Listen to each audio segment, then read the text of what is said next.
Welcome to the Great Detectives of Old Time Radio. From Boise, Idaho, this is your host, Adam Graham. If you have a comment, email it to me. Box13 at greatdetectives.net. Follow us on Twitter at Radio Detectives. And check us out on Instagram, instagram.com/greatdetectives. If you're enjoying the podcast, please follow us using your favorite podcast software.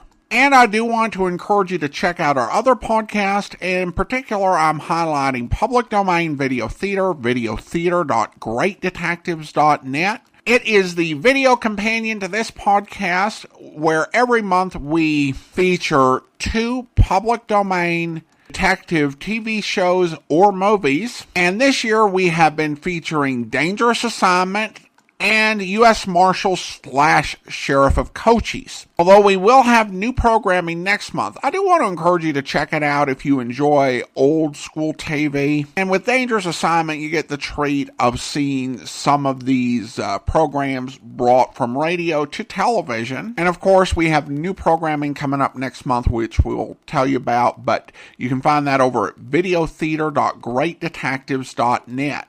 Well, now it is time for us to get into Ellery Queen. And this episode comes from November 18th of 1943. It's a really unique bit of radio, as it's a 15-minute episode put out by the Office of War Information. Now, there is a lovely website on Ellery Queen called Ellery Queen, a website of deduction, and that's at queen.spaceports.com.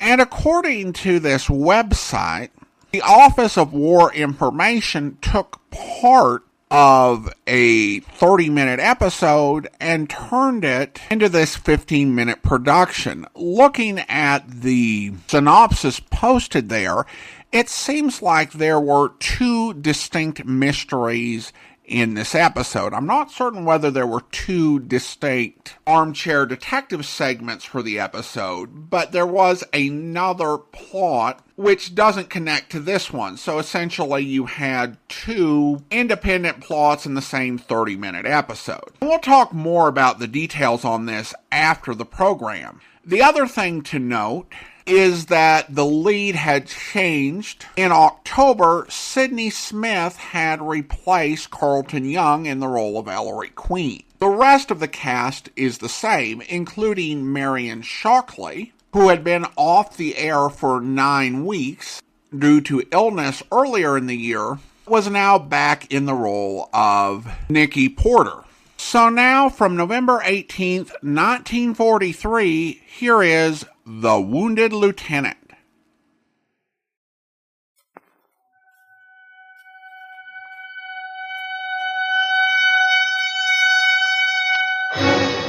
The Adventures of Ellery Queen.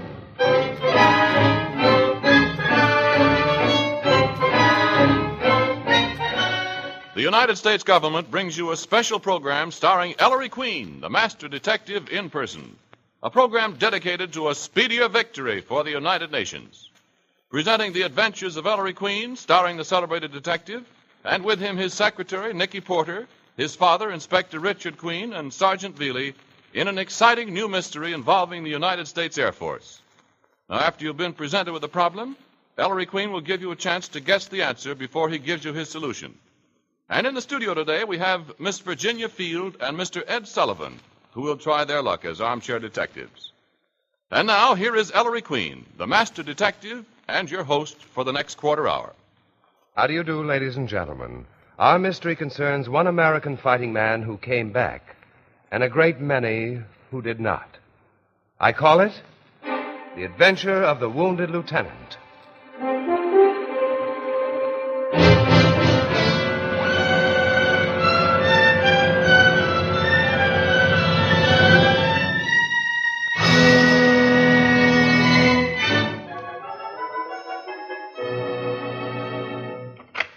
Ellery, Nicky, come on in. Hello, Dad. I've got some news about an old friend of ours. Who's that, Inspector? Jack Sender. Used to be Detective Center, Homicide, Brooklyn, USA. He's now Lieutenant Center, one of Uncle Sam's finest. Oh. Jack Center, isn't he the chap who enlisted the day after Pearl Harbor? That's our Jack. Well, word's come that Jack is back in the big town after seeing action far, far away. Wheeler's out trying to locate him now. By thunder, I'm taking Jack out, and we'll paint the town. Can I help you paint, Inspector? Sure, let's make a party of it. Hi, Wheelie. Locate Jack yet? Yeah, Inspector. I located him. Wheelie. What's wrong, Sergeant? Where is Lieutenant Center? The base hospital. I tell you, when I heard about it, Jack come back. Half of him. Half of him? Yeah, both legs gone. He's asking for you, Inspector. Yeah. Okay. Let's go.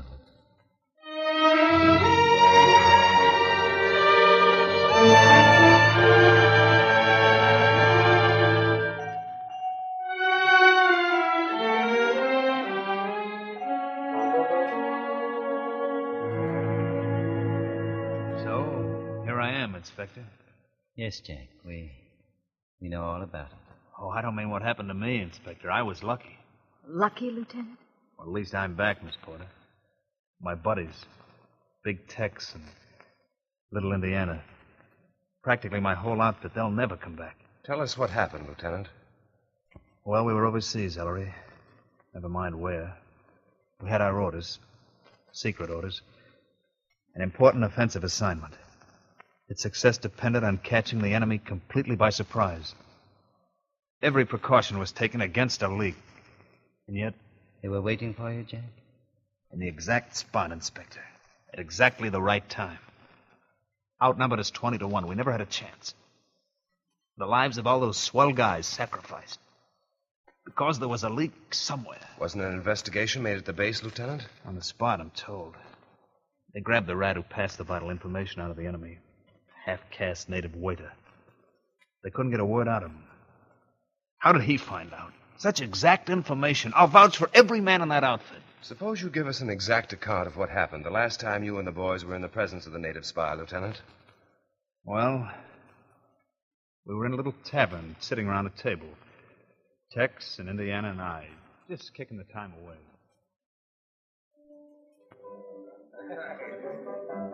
So what did the USO gal say, Tex? Say, Jack, why, she said to me, Lieutenant, can you jitterbug? I said, ma'am, can a hound dog scratch, please? Why, the boys even named our ship Jitterbug after me. How'd you make out, Tex? Indiana, I darn near busted my leg, and two of hers. How about another round? Yeah, man. Hey, boy, here you are. Yes, sir. 3 more pops, boy. 3 pop, yes, sir. Fight for Uncle Sammy, see the world on Sody Pop, and like it. Hey, Indiana, why you moping around like a doggy? Me, Tex? I was just thinking. Thinking? About what, Indiana? Home, Jack. Oh, here's the garçon with her pop. Lucky the boys back home can't see me. 3 pop, yes, sir. Thank you, sir. I will clean table. Elm Street would look mighty good to me right now. Elm Street and Maisie. The kid. Yeah. I wonder how Broadway looks in a dim out. You know, it's a funny thing. When I was a yearling riding herd, I used to say to my horse, Bronc, someday I'm going to see Africa, or Alaska, or South America. The places you'd read about. Nice letter I got Maisie wrote the kid's 10 months old. He's trying to walk already. Kid that's never seen his old man. Me here, and him and his mother on an Indiana farm. Hey, guys, look at the time. Yeah. Oh. We better hit the hay if we're going to get a good night's rest. I wish I could see my kid tonight. Oh, buck up, Indiana. You're going to see the dawn come up like thunder. Hey, boy. Yes, sir. Bring us the check. And that's all, Ellery. When we went into action, there was the enemy laying for us. Were we surprised? A handful of us that lived to be surprised. I saw them all go. Tex, who was always cheering us up. Poor Indiana. This kid will never see him in this world. Gosh, Ellery, I can't understand it. You should, Nicky. There was a crime committed. Yes, sir. A crime master? Oh, you mean that 2-time native waiter, that dirty spy? No, Veely. I mean the crime by which the spy was tipped off. Tipped off? Now, look here, Ellery. If you're cracking that one of my buddies was a traitor... No, why you- Lieutenant. He was a good American soldier who was committing the crime without realizing it. If he'd been on the alert, watching his tongue, he'd have stopped himself in time. What crime? The crime of loose talk, Jack. Yes. In this case, Lieutenant, loose talk gave your secret attack away to the native spy. He transmitted his information to the enemy. Result? Annihilation of an entire fighting force. Ellery, I didn't notice any loose talk in Lieutenant Santos' story. Of course not. Nobody said anything that night that gave the show away. But someone did say something that gave the show away. In fact, several things. Lieutenant, that night Loose Talk answered 3 vital questions the enemy is always interested in. What, when, and where.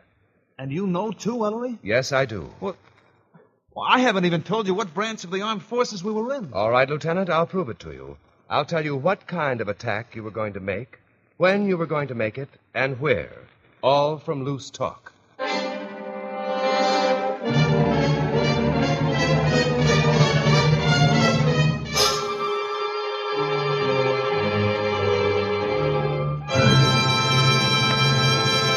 And there, ladies and gentlemen, you have the mystery, and I hope a solution as well. Nikki, will you be good enough to introduce our guest armchair detectives? Well, Ellery, our first guest is the lovely star of stage and screen, Miss Virginia Field. Miss Field is currently starring in the smash Broadway hit Doughgirls and the new Sol Lesser motion picture success, Stage Door Canteen. Our second guest is the famous newspaper columnist, Ed Sullivan. In 2 nights at Madison Square Garden, Mr. Sullivan raised more than $500,000 for the Red Cross and Army Relief. All right, Ellery? Miss Field, what kind of attack was the lieutenant involved in? I don't know. When was the attack to be made? The attack was to be made at dawn. And where was the attack to be made? The attack was to be made in the east, I believe. Thank you, Miss Field. And now, Mr. Sullivan, what kind of attack was the lieutenant involved in? Well, it was one of 2 kinds. It was either an airplane attack or a motorboat torpedo attack. When was the attack to be made? At dawn. Where was the attack to be made? I'd say on China from India. Thank you very much. I won't tell you now whether you've solved the mystery correctly, because that wouldn't be fair to our audience. But if you'll listen, I'll tell you how I solved the adventure of the wounded lieutenant.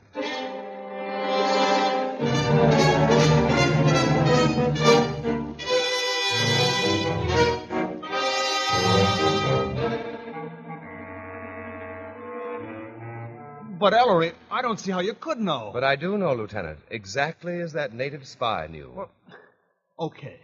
What kind of attack were we making? Well, Lieutenant, take that little story Tex was telling you in Indiana in the canteen. Exactly what did Tex say? He said, "Why, the boys even named our ship Jitterbug after me." Innocent remark, but careless. So careless, it answered the first of those 3 vital questions. But how did that give away Jack's outfit, Maestro? You tell him, Dad. Neely, to what type of fighting equipment do the armed forces permit the boys to give a jazzy name like Jitterbug?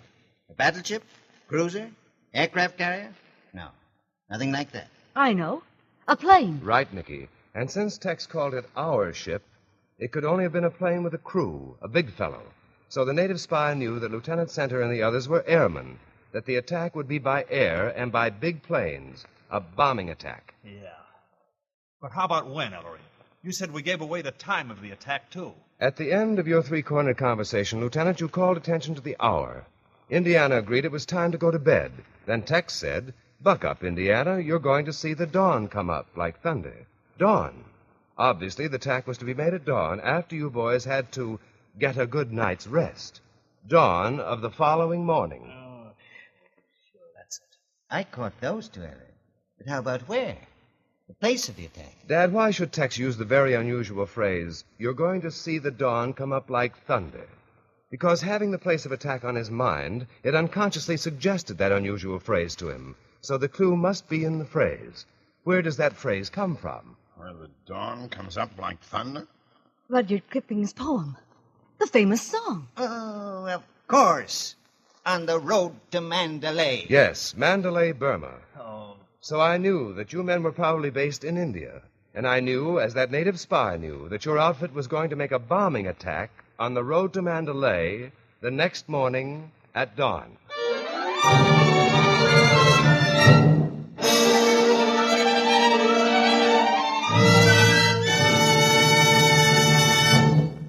Ladies and gentlemen, bits and pieces of information scientifically put together to make a complete pattern, these are what our enemies use to learn the secrets of ourselves and our allies. And unfortunately, many of these bits and pieces are given to them by entirely innocent people. Not only by servicemen, as in the story you've just heard, but by civilians, too. For example, a girl mentions that her sweetheart is sailing. A mother can't resist talking about her sailor son's ship. A businessman mentions the cargo of trucks he saw on the docks. And a vessel carrying our soldiers and their equipment may be attacked, perhaps sunk at sea. So remember, all good Americans, careless talk costs lives. Think before you talk. When troop movements, ships, production of war materials are involved, follow this simple rule. If you hear it from someone, don't repeat it. If you see it yourself, don't repeat it. But if you read it in the newspapers or magazines or hear it on the radio, then it's public property and you can go ahead and talk about it. Thank you.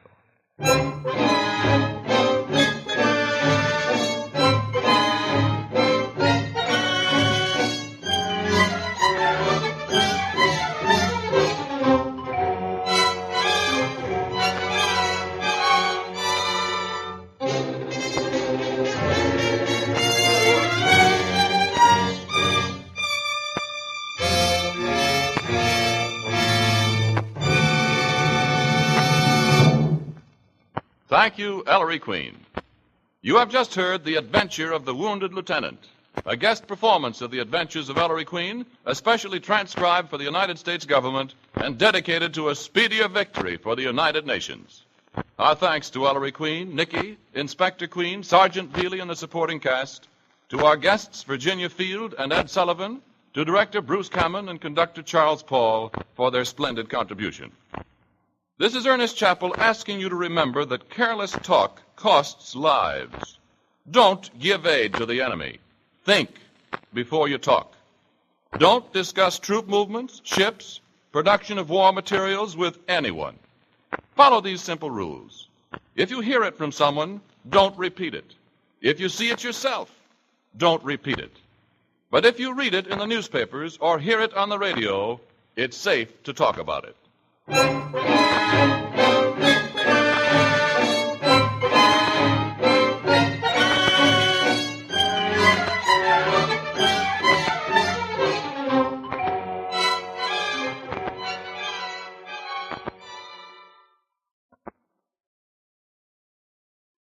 Welcome back. Even as half an episode, I think this works as an Ellery Queen story. And doubtless that's the reason why they were able to do this. I think that most other detective series, this would seem especially forced.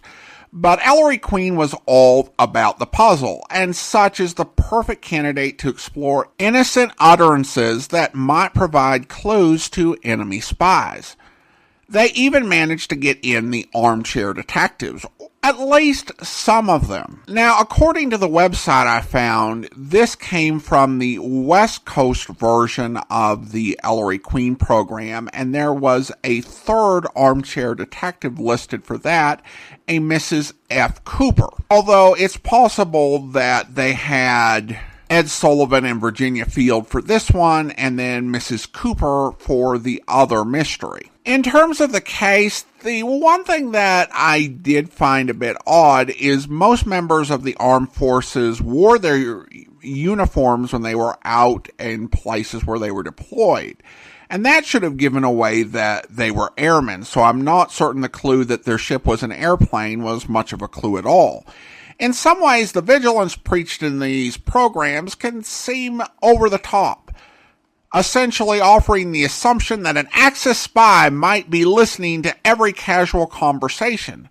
But the truth is that there was a real problem that was being addressed. World War II saw pieces of vital information that could be of use to America's enemies diffused throughout the populations to millions of people who had no experience handling it. Most of it was innocuous in and of itself.